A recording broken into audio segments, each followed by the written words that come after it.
Well, do you ever get a feeling that something is off, but you can't exactly pinpoint it? Well, the ancient art of Feng Shui might be able to help you activate the energy in your environment and help set things right. Well, Danny caught up with author and Feng Shui master Marie Diamond to learn more about her new book. Marie, I'm so happy to have you on the show this morning. This is something that has always fascinated me because I love the idea of energies and flowing properly, and I am a very organized person. So I would love for you to tell us more about the art of Feng Shui and how you got involved in this. So the art of Feng Shui is really an energy system from China that already is around for about 3,000 years. It's only like the last 50 years that we are more aware of it here in the West. But it's really, you can compare it with like acupuncture. So think about acupuncture of the body. You want to create a flow of energy, or you do Tai Chi or Qigong. But this is actually creating flow in a bigger body that is around us, our home. So where we live and sleep and work, and how it's affecting our success, our money flow, our relationships, and our health. Wow. I really like this concept too, because it really does allow for so much movement and energy, like you said, to be brought into your life, which is so great. And you have a new book out too that talks about this. Can you tell us more about your new book? Yes, of course. So the book is called Feng Shui Your Life. It's a beginner's guide. So what I've seen that a lot of people would love to have me in their home, but I can't, right? I can't be everywhere in the world. So I created like a guidance book so that step by step we can look through Feng Shui. And my system is based on your birthday. So there's a personal Feng Shui touch to it. And it's connected with a free app, Marie Diamond app, that they work together with. So they're using the app together with the book to go through your whole home to activate your space. Wow. Okay, that is fascinating. So just kind of off the top of your head, and not to put you on the spot here, but if my birthday is in October, what's like a general thing I should be thinking about? Well, I need to know your birth year if you're with. Oh, yeah. Okay. 1992, October 1992. Okay. So your best direction based on your birthday is the northwest. So that means that traveling is very important for you. So connecting with other cultures, diversity in your food.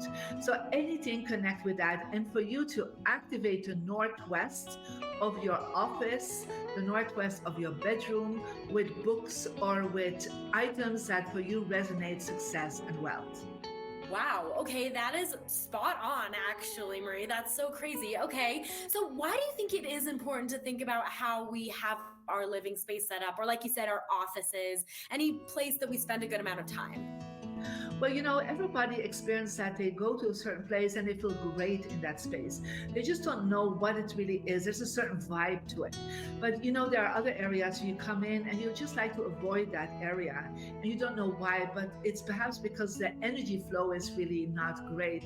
And so once you know how to set it up, you can really help yourself to implement by using very beautiful Feng Shui tips to increase the law of attraction, to increase the manifestation, because it's not just all in our mindset that we need to focus on. We need to also understand your home is like subconsciously really impacting you.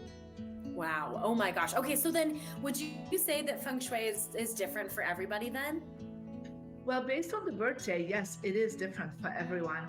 And so that's why we really use the birthday, because this way we can really tap into what resonates with you. Because, you know, I'm different from my husband and from my children. So by then make sure that in the areas where I am the most spending my time, I activate it. For me, that's my office. My husband, it's the family room. Sure. Okay. Oh my goodness. Okay. So before I let you go, I would love to ask you, can you share a tip or two for just everybody in general on how to activate some of that energy in our home or in our office using Feng Shui principles? Is there one or two things that we can really focus on? Of course. So the first step I would like you to do is to look at your home with different eyes. Like if you come in, like what would the best outcome be for you? And so the first step, I always say, create space. You know, declutter, let go of things that are broken. Update your pictures, because sometimes you have pictures when the children are still 5, now they're 20. So update your pictures. So make sure it's all current at this moment. And then one thing I would definitely suggest in your office, make sure when you sit on your office or you're working on the dining room, always sit in such a way that you see the door that comes into that space. Because when you look at the people coming in, you actually are in a power position and you'll be stronger and manifest faster your results. Wow, Marie, that is incredible. Well, I already feel like I've learned so much from you, and I'm sure everybody at home has too. Thank you again so much for taking the time. It's incredibly fascinating and amazing to be able to speak to you. Thank you so much.